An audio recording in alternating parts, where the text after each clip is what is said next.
Hey guys, it's Lopez and today I'm reviewing greatest of all time fragrances.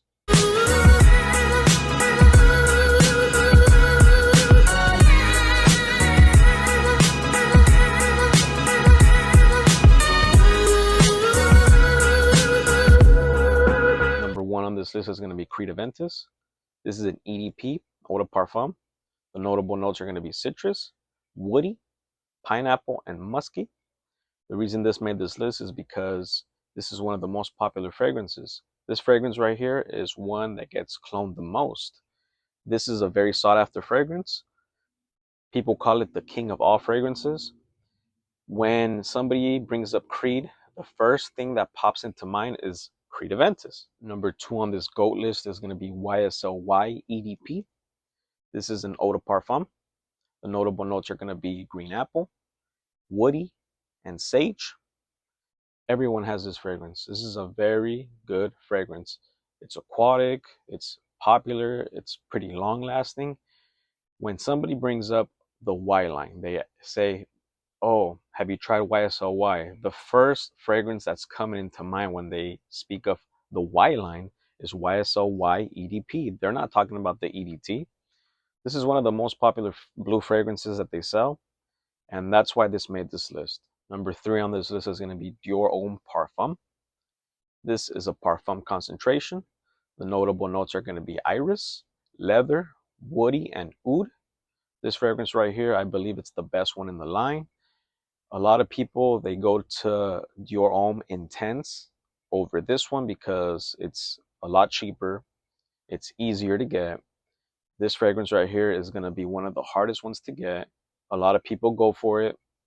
Once again, this fragrance is not for everybody, but I believe this fragrance is very well put together and it's just a beautiful fragrance. That's why it made this list.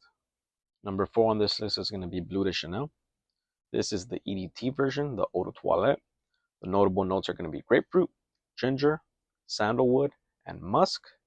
This fragrance right here is the most popular fragrance in the Chanel brand. It doesn't matter if you have the EDT, the EDP, or the Parfum version. They all share the same DNA. So it just is a matter of what you like best. This fragrance right here is very overused. A lot of people tend to go towards the EDT version because it's right around $100. But this fragrance right here is one of the best fragrances out there. Statistics don't lie. Number five on this list is going to be Parfums de Marly Layton Exclusive. This is a parfum concentration. The notable notes are going to be almond, citrus, woody, and spicy. So with this fragrance, it doesn't matter if you get the Layton, the normal one, or the exclusive. They both share the same DNA. This fragrance right here put Parfums de Marly on the map. This is the number one Parfums de Marly fragrance that they sell. When somebody speaks of Parfums de Marly, the first thing that pops into mind is Layton, either Layton or Layton exclusive. This is the Parfums de Marly GOAT. Coming in at number six is going to be Versace Aros. This is the EDP version, the Eau de Parfum. They have the Eau de Toilette and the Parfum. They share the same DNA. It all depends on what you like best. So the notable notes for this are going to be minty, citrus, vanilla, and sandalwood. This is the fragrance that everybody refers to the party fragrance. This fragrance right here is very popular and it's very overused, but it smells great. It's long lasting. It'll last you all day. It's very popular. Coming in at number seven is going to be Invictus EDT. This is the Eau de Toilette version. The notable notes are going to be citrus, aquatic, fresh, and bubblegummy. A lot of designer fragrances started going with that bubblegummy scent, that note, because Paco Rabanne made this fragrance very popular. Paco Rabanne was the one that started making sweet fragrances popular because one, they outperform a fresh fragrance any day. It's always going to last 2 to 3 times longer. And it just became very popular once this was released. A lot of companies started using bubblegummy scents, sweet stuff to try to compete with this one. This is why this made the GOAT list. Coming in at number 8 is going to be AQUA DIGIO Profumo. This is a parfum concentration. The notable notes are going to be fresh, smoky, citrus, and woody. So ever since AQUA DIGIO EDT was released, the only issue was the performance.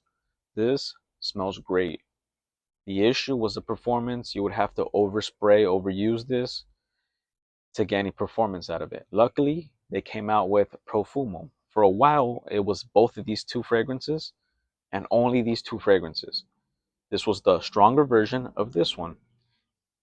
So down the road, they ended up releasing some newer stuff. But this one right here, I remember it used to be sold everywhere at Walmart, Walgreens, Macy's, everywhere I would look, this fragrance was sold until it was finally discontinued.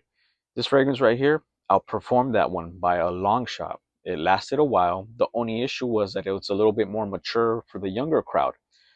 This fragrance right here, that's why it made the GOAT list, because it's a fragrance that was really good, but they decided to get release the Parfum version and discontinue it and re-release it, which makes no sense. But then again, it smells a little bit different. Number 9 on this list is going to be a very hated one. It is Dior Sauvage EDT. This is the Eau de Toilette version. The notable notes are going to be fresh, spicy, woody, and ambroxan. So with this fragrance, I have no hate towards it. This fragrance, I actually tip my hat to it because it's very popular. A lot of people love the fragrance. It smells really good. The issue is everybody has it. I refuse to wear this fragrance because everybody at work has it. When I try to run errands, I always smell it in the air. It performs really good. But in my choice, I rather use the Parfum version, which is the one that smells a lot different than the EDT and the EDP version.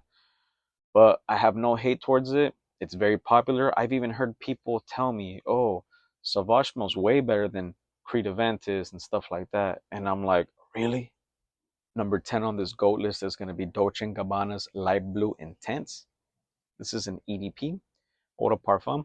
The notable notes are going to be fresh, woody, aquatic, and salty. This fragrance right here is a fragrance that outperformed the original. The original lacked in performance. It was really good. Finally, they released the Intense version, which was twice as better. It performed better. It was longer lasting, and it was liked by the crowd a lot more. This, in the case of a flanker being the OG, this flanker beat the OG. This fragrance is not as popular as Dior Sauvage, but it's in the same lane. That's why this made the GOAT list. Anyways, guys, that was it for today. Until next time, this was a list of the greatest of all time fragrances.